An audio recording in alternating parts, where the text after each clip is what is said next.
facility. It, on non-ship days, will be a perfect place for expos, festivals, and fairs, which we expect to happen quite regularly. Now, on ship days, passengers will have a multitude of options how to travel to the town of Port Royal.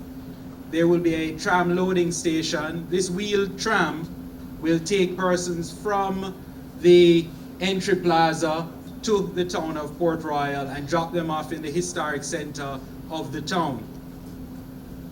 Alternately, we'll be putting in a pedestrian promenade. This promenade will run the 0.3 miles into town and will be flanked by rest stops, school areas, and will also provide an opportunity for us to start to orient visitors about the history of Port Royal. We'll be having fixed displays that as people walk into town, they will learn about what they're about to see in the history of Port Royal, in the center of Port Royal.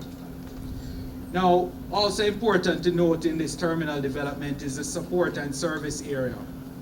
This service area will house the backup generation, water storage, and waste treatment facilities that are required for the terminal.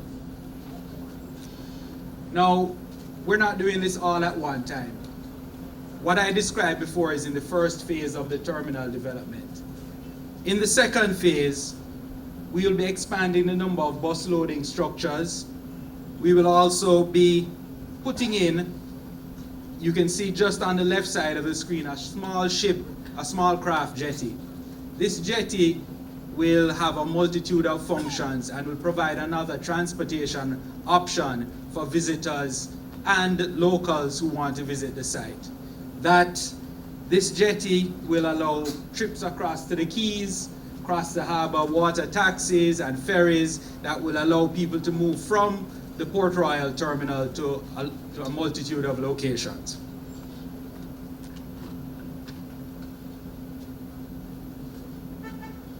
But we're not just focused on the terminal. What I've told you will all be happening in that purple section up at the top right-hand corner. In collaboration with the JNHT, we are working in that area shown in green. And that's about where we are approximately. That's the area that we call the Entry Plaza and Fort Charles. It will also house a museum structure which will allow us to have an opportunity to show some of the antiquities that Port Royal is known for. So here we are at the fort, and we all recognize what a wonderful historical asset this is. It's a great place to visit right now, and we believe that we can make it even better by enhancing the attractions that are within the confines of the fort walls. To that end, we'll be creating displays and attractions and installations which will fit within the walls of the fort. We will be rebuilding the quarterdeck and adding features that will captivate visitors and tell them a little bit about the life of persons in Port Royal and the soldiers who served at this fort. In addition to that, we also recognize that there is a lot of space between the fort and the Giddy House and the historic Victoria batteries.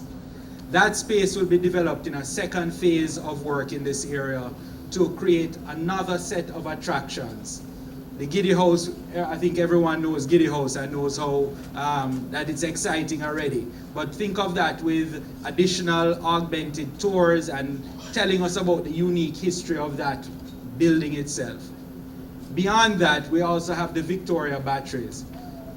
The Victoria batteries were a set of gun installations that were put in place to defend Port Royal. Fortunately, they were never used, but that's more a testament to how safe and protected and daunting the Kingston Harbor was to people coming to think about even trying to attack Kingston. That in itself is going to become an attraction.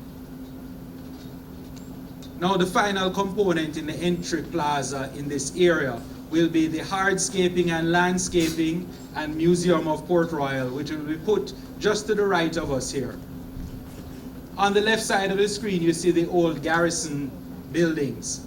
And what we're proposing to do is to reconstruct a museum of Port Royal in the footprint of the garrison buildings, of a similar scale and style. We will also be working to develop the roadways, walkways, and general ambiance of this area, because we believe it's important for there to be a starting point for visitors to the historic attractions of Port Royal. We know that what I've just described is not the sum total of the attractions in Port Royal, but we really expect this to be the nexus and the catalyst for a myriad of other attractions which will all spring from this entry plaza section. I'm going to hand back to Ms. Elliott now to tell you a little bit more about some of the other entities that we're working with to achieve this project. Thank you. Thank you, Brian. We couldn't reach or even do this project on our own. We simply could not do it.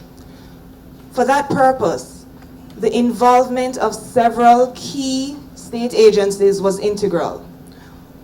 Regulatory oversight of the works being undertaken is provided by the National Environment and Planning Agency, along with our main heritage entity, Jamaica National Heritage Trust, as well as the Kingston and St. Andrew Municipal Corporation.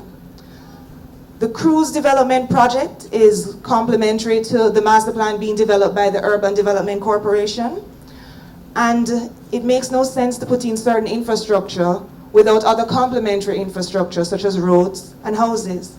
For that reason, agencies involved in these areas associated with their mandates include the National Water Commission, the National Housing Trust, and the National Works agencies. Other agencies that are integral in this development and operation, the Jamaica Defense Force Coast Guard, the Jamaica Constabulary Force, Jamaica Customs Agency, Ministry of Health, Passport, Immigration and Citizenship Agency, because we are talking about a port of call with people coming in, and the Fire Brigade.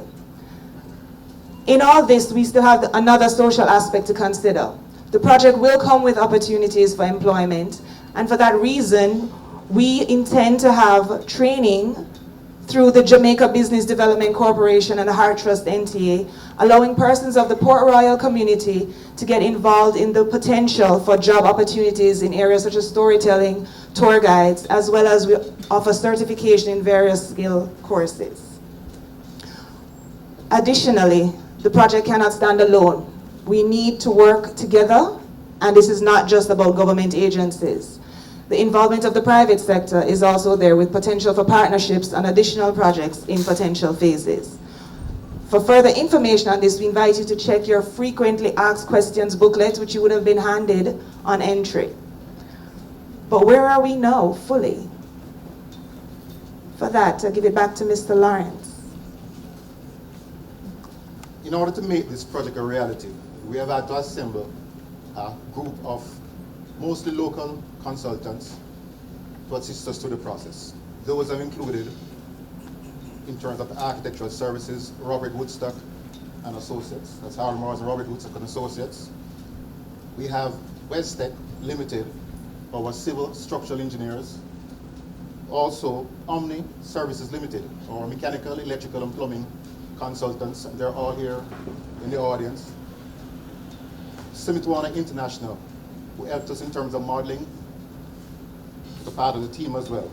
Schneider Engineering, an international consultant in terms of the marine or the seaside designs, and our environmental consultants, TEM. But having put together all the respective plans, there is a requirement that we must get the requisite approvals. In terms of that process, and as indicated already with the assistant of Heritage Trust, we have completed the Heritage Impact Assessment, Archaeological Impact Assessment. We have received the beach license in relation to the development implementation of the seaside works. Currently we have outline approval from the Heritage Trust in terms of both the Old Cold Wharf development as well as the Entry Plaza development. There are conditions, of course. And we have submitted to the Kingston and St. Andrew Municipal Corporation construction documentation, working drawings for building approval. We are waiting for those final approvals. And currently, we are in the process of doing the environmental impact assessment, and that's the reason why we're here tonight. But to take us through in terms of the meat of the matter, because I think we have said enough.